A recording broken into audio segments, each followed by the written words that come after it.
"We might need an extra suitcase," I said timidly. "Then we'll get one. Why don't you go to that big discount store down the block and pick out the largest one you can find?" I was happy to go. A stranger had taken possession of the woman I loved, and I was afraid of what I might say if I stuck around. In the elevator, an elderly woman had a Yorkshire Terrier in her shoulder bag. The dog's gray and brown face peeked out over the rim, and he showed me his teeth and growled. "Sir Pico," the woman said, "be nice." "I have a golden retriever," I said. "I can't carry him around, though." "Sir Pico is my emotional support dog," she said. "He goes everywhere with me." I couldn't complain, because I thought the same thing about Rochester. He was my faithful companion and provided me with unconditional love and puppy kisses, and if he was small enough, I'd carry him too. Fortunately, he was fairly well behaved on a leash, and I had a job back home in Pennsylvania that allowed me to bring him to work every day. It had been hard to leave him behind when we took off for this week, but he was staying with my best friend Rick, and he not only had a canine companion in Rick's Aussie Shepherd, but a boy to play with, Rick's stepson. I knew he'd miss me, but he'd be well taken care of. Fortunately, the beachside neighborhood catered to lots of tourists, particularly those from Latin countries who stocked up on American goods for friends and family while they were on vacation, so there was a big selection of large suitcases at the store. I picked the most capacious one and tugged it behind me up the street. I met a deeply tanned family in designer clothes along the way, and the husband and wife both greeted me with "Buenos dias." I guess that big suitcase was all I need to make me look Latino. I summoned my best accent to respond in kind, but I could tell from their tight smiles that they'd marked me as an Anglo masquerading. When I returned to the apartment, I saw the table piled high with way more than we could manage.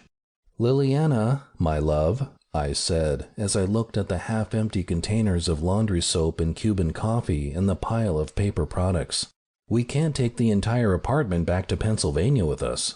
She came out of the kitchen holding a huge plastic canister of rice, which was only about a quarter full. She looked at me and then at the table and then burst out laughing. "I guess I got carried away. I'll have to make Fetty promise to save everything he can use." Together, we whittled the pile down.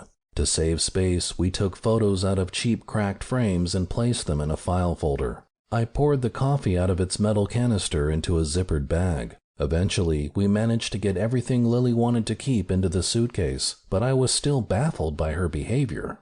We left for the airport a few hours later, after one last dip in the ocean and the chance to get sand between our toes for the last time. We were waiting at the gate for our flight back to Pennsylvania when I pointed at the television monitor mounted on the wall. "Isn't that your brother's street?"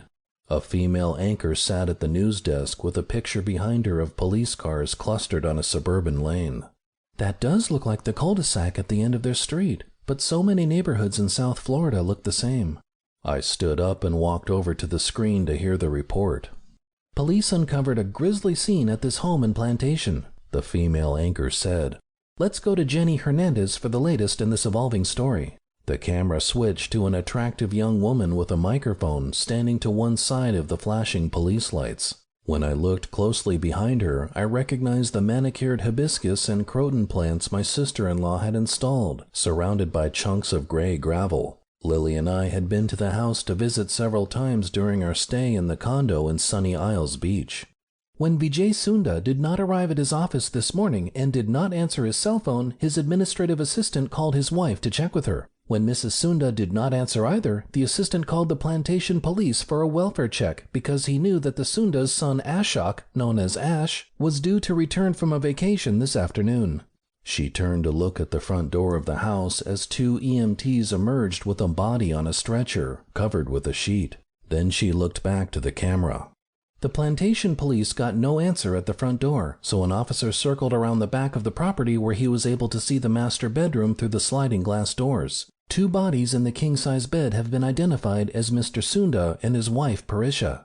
She looked seriously at the camera. "We'll keep you up to date on this developing story." I walked back to where Lili sat.